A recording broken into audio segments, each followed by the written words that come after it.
मी संतोष कारभारी, राहणार बेळंब, तालुका उमरगा, जिल्हा धाराशिव इथून बोलत आहे.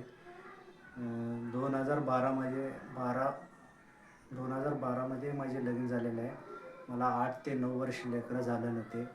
मी बरेच ठिकाणी दाखवले. उमरगा, सोलापूर दाखवले. बलदाव हॉस्पिटल सलग 2 वर्ष दाखवले. तिथं दुर्बीणद्वारे ऑपरेशन केले होते. म्हणजे बी रिझल्ट आले नव्हते. शेवटी आम्ही थांबून उमरगा मुगळे हॉस्पिटलमध्ये पण 1 वर्ष दाखवलो. तिथं पण काय सक्सेस झालं नाही आमचं.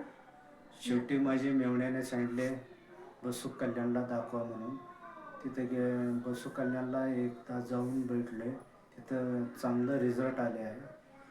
रिझल्ट आल्यानंतर सक्सेसफुल झाल्यानंतर मी बरेच 8-9 लोकांना मी परत माझ्या हातानं पाठवले. त्यांना पण सक्सेस झालेलं आहे.